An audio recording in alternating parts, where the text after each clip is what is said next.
As I've continued to advance my understanding of online extremist communities over the past 2.5 years, I've run across a wide range of accelerationist variants.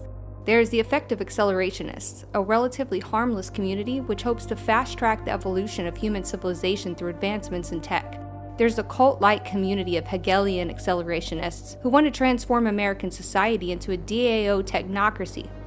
Then there's the even darker side of accelerationism, highly decentralized and leaderless groups that believe violence, chaos, and even apocalyptic conditions are needed to reboot the system. Militant accelerationism is a rapidly growing movement that believes in the use of extreme and oftentimes violent tactics to hasten societal collapse, most focusing around some version of hate-based violent extremism, including calls for genocide of racial or ethnic minority groups. But one variety takes the concept of violent genocide to a level that's even more extreme, advocating for THD, total human death. Enter the Satanic Accelerationists. Satanic Accelerationists believe that the only path forward for human civilization is a mass genocide of apocalyptic proportions. They believe that by increasing the amount of evil in the world, they can speed up the fall of the West and usher in a new eon of darkness and chaos. To facilitate this, they infiltrate other extremist communities in order to spread their satanic influence and provoke community members to commit sinister acts. Some extremist communities that have seen an influx of satanic accelerationist influence include National Socialist movements, 2A and militia spaces, and COM, the sprawling network of cybercriminal communities that includes the 764 Child Exploitation Network. Satanic accelerationism has ripped through the vast and interconnected network of extremist communities at an alarming rate. One would be hard-pressed to find a single accelerationist Telegram channel that's free of satanic influence today. The entire terror landscape is currently engulfed in a blaze of hellfire, and it was an obscure UK-based satanic cult called the Order of Nine Angles that lit the match. If you haven't already watched parts 1 through 4 of the series, I suggest you do so before proceeding to this next bit. It will really help you to understand how I ended up here. The story I'm trying to tell is so much more than the sum of its parts. It's the story of how a random mom, with no prior experience in researching terrorism or even in journalism, wound up deeper down this rabbit hole than most professionals will dare to venture. Since making my part 1 video, my understanding has developed immensely. Today I look back on parts 1 through 4 and see things that I got wrong as I struggled to piece the mystery together. I also read articles about these subjects from professional media outlets and academic circles and see things that they've gotten wrong. That isn't to say they aren't trying to report on these groups accurately. In our defense, it's difficult, if not impossible, to simply look at these groups from the outside and write a decent article about it. In order to truly understand this terrifying phenomenon, which is constantly morphing and evolving, you have to immerse yourself in it. My journey has taken me right to the edge of the abyss, and once I peered inside, I knew it was my duty as a parent and as an American to get this story out, in hopes of warning the public before it's too late. The Order of Nine Angles is a satanic accelerationist cult of humble beginnings, having been conceptualized by a British man named David Myatt in the early 1970s. Myatt was a longtime National Socialist, having played roles in British neo-Nazi movements like Column 88 and Combat 18, but over time he became disenfranchised with the National Socialist movement, believing that the ideology would never make any real progress in modern society unless its adherents were willing to resort to illegal, real-world actions with the goal of destabilizing the system and waking people up. Once destabilized, he reasoned that the system would then collapse, setting the stage for a revolution. Myatt believed in accelerationism.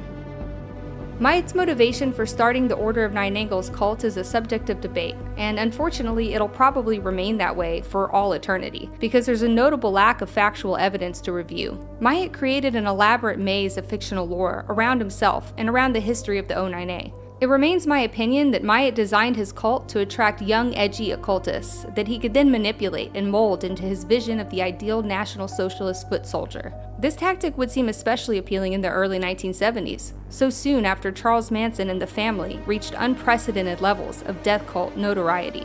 This could be why Myatt structured his cult in a way that closely mirrored that of other apocalyptic religious movements of the time. The satanic elements were strategically engineered to attract people with a propensity for evil and a willingness to skirt the law. Followers of O9A are taught that they must fight to propel human civilization into a new eon of darkness and chaos. They believe that the dominant force in the current eon is that of Judeo-Christian influence, which they call Magian, and they seek to saturate the world with evil, creating a burst of chaotic energy that will upset this current balance. To achieve this, they create small cells called Nexians and use them to commit sinister and transgressive acts. They believe that concentrating their evil energy through the Nexion will enable them to open up stargates, which will allow the dark gods to return to Earth. Once they succeed in opening the final Stargate, a powerful demonic entity called Vindex will return to Earth and usher in the new Eon in an apocalyptic fashion. Ordinary humans, who they call mundanes, will be annihilated, and only the true O9A adepts will remain unscathed. A so-called super imperium, which will lead civilization into a new phase of human evolution. These super soldiers will then go on to colonize the Milky Way, becoming the Galactic Imperium.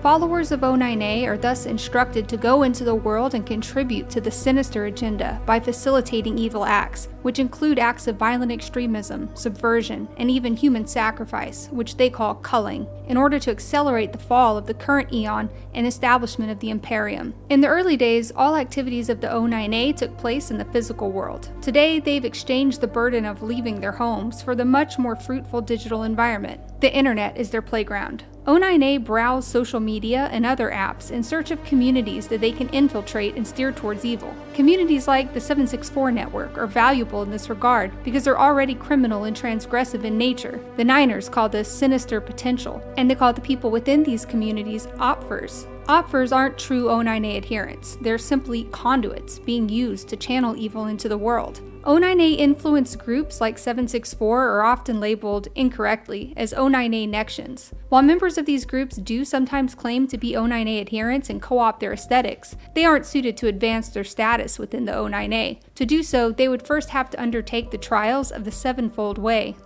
The Sevenfold Way is a self-led initiation process that prospective O9A members must undergo in order to advance their individual development within the group's occult praxis. The process involves a daunting combination of challenging physical feats, satanic rites, and a tactic they call insight rolls, which involves the infiltration of various organizations in order to gain training and experience and to subvert the groups from within, thereby using them to advance the sinister agenda. As spooky as all of this sounds, or rather, as spooky as David Myatt made it sound, a review of O9A internal communications and the testimonies of key members throughout the years paints a much less captivating picture. Included in these archives are emails and other correspondences between various members of O9A, including between David Myatt and Chloe Ortega, a female O9A member who served as the group's outer representative prior to resigning in 2013. According to Chloe, Myatt first conceptualized O9A around 1972, and up until around 1998, the cult existed only in Myatt's head and in the literature he was writing.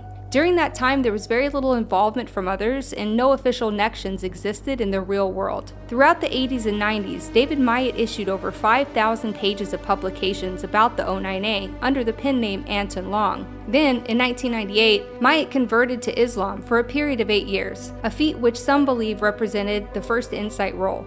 The rise of social media, circa 2006, exposed Myatt's cult to a new audience. Around that time, Chloe Ortega found the O9A online and quickly became enamored with the group. Chloe and her associate Kayla DiGiovanni formed the first official Nexion, the White Star Exception, and were soon joined by Temple of Them in Australia. For the first time in over 30 years, the O9A was growing into a real movement. Or so it would seem. The archived correspondences revealed that the O9A was essentially confined to a Yahoo email group with a handful of dedicated members who would email back and forth and discuss the direction and dealings of the group. Those same members criticized Chloe for taking a soft approach to the O9A, which would lead to Chloe's resignation and the subsequent rise of a much more sinister leader, Joshua Caleb Sutter. David Myatt and Joshua Sutter go back farther than many would think. In 2005, the pair served as super moderators of an Aryan Nations internet forum, which they ran together under the pseudonyms Richard Sterling and Wolfram Hall. The Wolfram Hall moniker goes back even further, having been credited in the creation of O9A ritualistic chants in collaboration with musician Richard Molt in 1997, suggesting that Sutter has been involved in O9A for a very long time. Sutter was also a member of the Yahoo email group, using the name Angleton Imprints and representing the US Nexion Temple of Blood.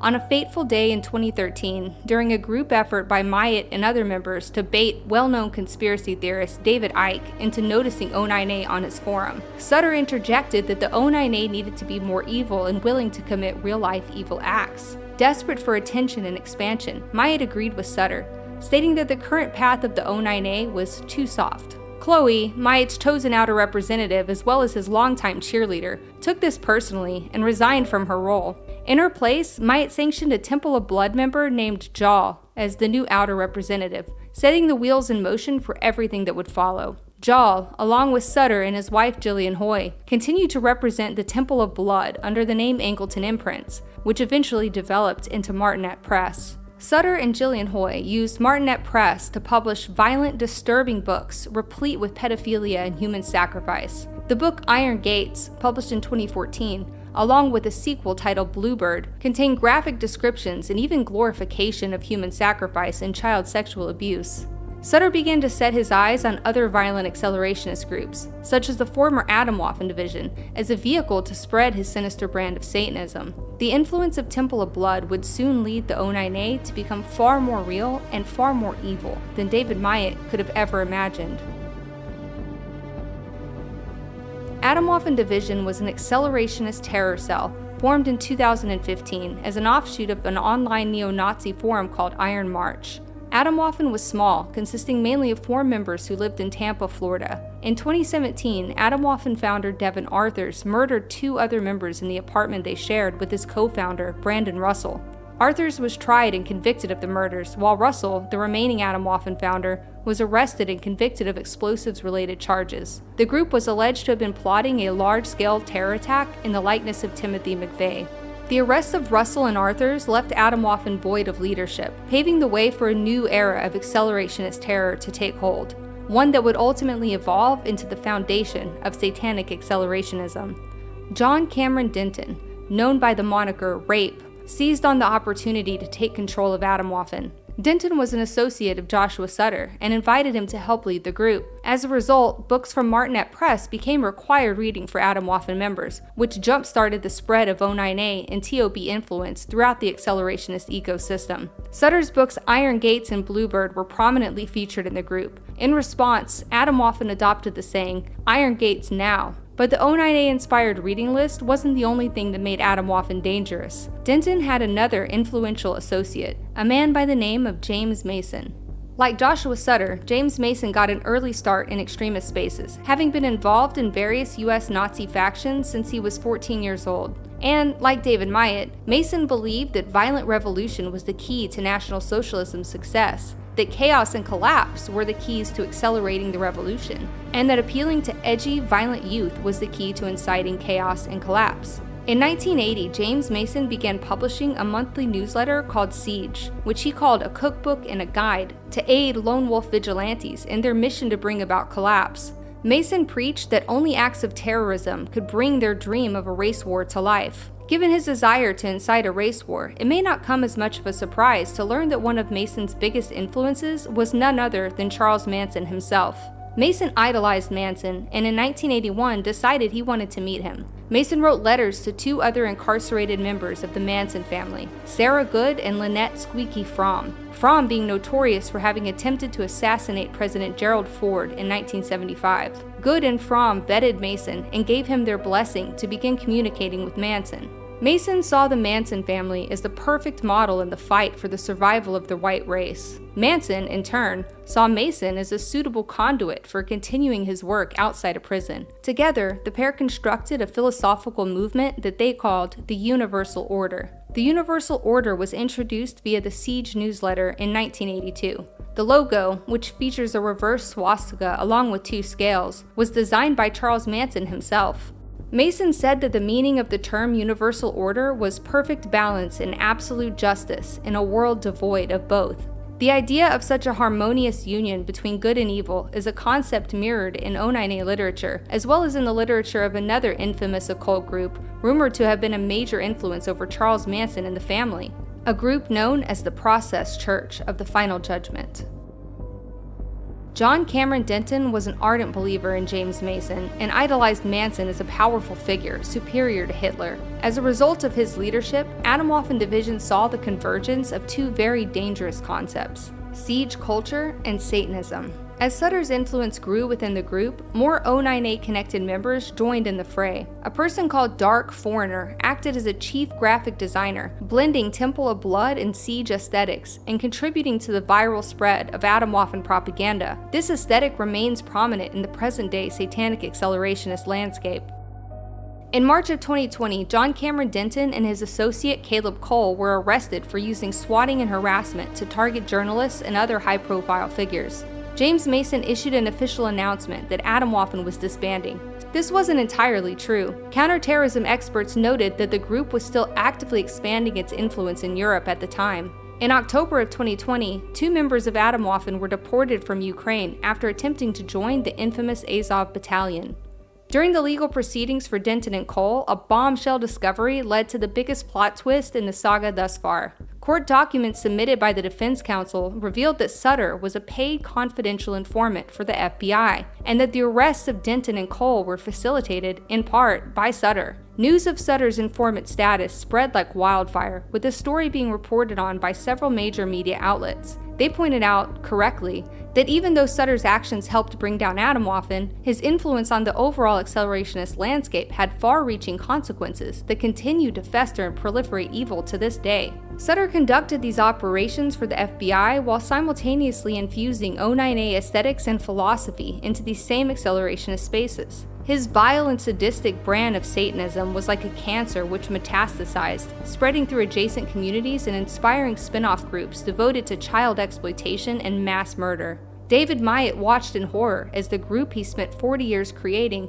morphed into the most evil form of terrorism the world had ever seen. Ultimately, Myatt would disavow Sutter, citing his role as an informant and claiming he was sent by the US government to malign the O9A and turn it into a honeypot. Perhaps there's truth to this statement, or perhaps Sutter simply exploited his informant status in order to shape the Satanic Accelerationist landscape in his own image, right under the noses of federal law enforcement. Either way, Myatt can't really complain. After all, more evil is what he said he wanted. Fast forward to today, and you can hardly find an accelerationist or neo-Nazi Telegram channel that is completely free of satanic influence. The presence of Satanists within extremist circles, particularly National Socialist ones, has led to infighting among members and the fracturing of some groups. Perhaps the FBI's intent with Sutter was to provoke such discourse in order to weaken the accelerationist groups. Although if that were the case, the strategy certainly backfired. These groups haven't weakened, they've evolved from a handful of small cells operating on a fringe internet forum into a robust, thriving ecosystem comprised of thousands of Telegram channels and group chats, designed to attract extremists from all corners of the ideologic spectrum. There is plenty of evidence to suggest that Sutter's motivation for using Satanism as a vehicle of his accelerationist agenda were genuine and rooted in firmly held beliefs. People close to Sutter have recalled being impressed by the depth of his knowledge on esoteric topics. Sutter's continued online activities similarly point to a genuine interest in both the occult and in accelerationism. It's my opinion that Sutter provided information to the FBI in a strategic fashion, eliminating individuals that stood in his way and enabling himself to gain power and influence over the accelerationist landscape. After the fall of Atomwaffen, James Mason and his associate Ryan Hatfield formed another group called the National Socialist Order, with the goal of ensuring that the same mistakes under Atomwaffen wouldn't be repeated. But there was a really big problem with their plan. The pair had invited Joshua Sutter to join. Sutter's secret moniker, Swiss Discipline, soon showed up in another FBI affidavit revealing chat logs between NSO members in which a user named Arch Rain was baited into posting details about his firearms, alongside long-winded rants about racial genocide. Arch Rain, a 19-year-old man whose real name was Aubrey Suzuki, was arrested soon after. Unfortunately for the NSO, Sutter wasn't the only infiltrator among its ranks. The group would soon meet its end at the hands of an eco-terrorist named Walter Bond. Bond was an animal rights activist and arsonist who burned down several buildings, earning him a stint at Terre Haute prison, right alongside Atomwaffen founder Brandon Russell. Immediately upon his release, Bond joined forces with Mason, Hatfield, and Sutter at the NSO. Then, in coordination with 2 other O9A infiltrators, Bond attempted to wrestle control of the group away from Mason and Hatfield. Their coup was unsuccessful, and they turned their efforts towards starting a new group instead, the NSO9A. This was a really important development in the establishment of further militant factions of the Order of Nine Angles. The openly satanic NSO became a significant ideological influencer in accelerationist circles, perhaps most notably to a Ukrainian-based cult of satanic serial killers called MKU. Over the past couple of years, MKU has become a formidable international threat and is now arguably the most influential group operating within these spaces. MKU-influenced groups have been implicated in a number of recent mass killings and terror attacks. In August of 2024, an 18-year-old named Arda K live-streamed himself committing a mass stabbing outside a cafe in Turkey. In September of 2024, a 14-year-old member of the MKU splinter group No Lives Matter committed several random stabbings in Sweden, all captured on video and posted to Satanic Accelerationist group chats. In December of 2024, 15-year-old Samantha Rupnow committed a school shooting in Madison, Wisconsin prior to committing suicide. Her actions were praised and canonized by her online friends, who were connected to Satanic Accelerationist communities. And in January of 2025, another 14-year-old boy committed a live stream stabbing on the streets of Sweden. His online friend group was the same as Rupnow's. Today, a new breed of Satanic Accelerationists dominates the online terrorism landscape. They readily co-opt symbology and terminology of both traditional O9A and of more extreme groups like Temple of Blood, Satanic Front, NSO and MKU. And while some of these individuals may demonstrate a surface-level understanding of the philosophy and literature of O9A and related groups, careful scrutiny of their behavior and language sets them apart from traditional O9A adherents. New connections are being developed to lure in maladjusted youth from all sorts of online communities. These new groups represent a fusion of aesthetics and concepts from O9A, Universal Order, and Terrorgram. In fact, within the vast online ecosphere of COM, it's still relatively uncommon to find a true believer. Far more often than not, the delinquent youth that comprise this network of hackers, swatters, and extortionists co-opt satanic imagery for the lulz, engaging in relentless trolling campaigns against people who incorrectly identify them as members of O9A or the 764 network. But despite their claims that they adopt O9A or 764 aesthetics as a troll, these individuals are still gleefully carrying out the bidding of the real Satanic Accelerationists, contributing to their sinister agenda by committing crimes in the name of Satan. Such is the go-to strategy for O9A Satanists. Communities like COM, 764, and Terrorgram, full of maladjusted and criminally inclined individuals, are exploited for their sinister potential and used to advance their evil agenda by proxy. The plan is working perfectly. Outsiders viewing such channels often bring them to me claiming to have found an O9A channel, but the reality is much darker. O9A was simply the kindling that started this gigantic brushfire, which has now grown into one of the most serious terror threats faced by the West. Such Satanic Accelerationists are regarded by traditional Niners as charlatans, unfit to claim allegiance to the sinister tradition developed by David Myatt. Attempts by such charlatans to join classic O9A groups and spread propaganda there are met with harsh criticisms and swift bans. This is especially true for those promoting child sexual abuse material, for which the Niners have an explicit disdain, often reasoning that such behavior is driven by infiltrators attempting to malign the broader community in the eyes of the public or to draw higher scrutiny from law enforcement agencies. The evolution of the Satanic Accelerationist movement from a small group of ideologues to a diverse international network of terrorists has posed many challenges for researchers and law enforcement agencies alike. Temple of Blood's shotgun approach to spreading O9A influence has resulted in the fracturing of classic groups and the proliferation of splinter factions comprising a wide range of different satanic belief systems. It's no longer possible to classify individuals from such communities as true O9A adherents simply because they co-opt the aesthetics. On the other hand, does it really make sense to distinguish between different forms of Satanic Accelerationism given their identical goals? Perhaps Satanic Accelerationist is a better term to use around the board than O9A or Niner. Or perhaps, considering their unified vision of spreading evil throughout the world in order to kill every human being on the planet, it doesn't really matter. Achieving this level of nuance was no minor feat for me. My journey was riddled with struggle, personal sacrifice, and danger, and it required me to get up close and personal with a pair of Satanic Accelerationists who had coincidentally invaded my space by attempting to conduct an insight roll right under my nose in the online 2A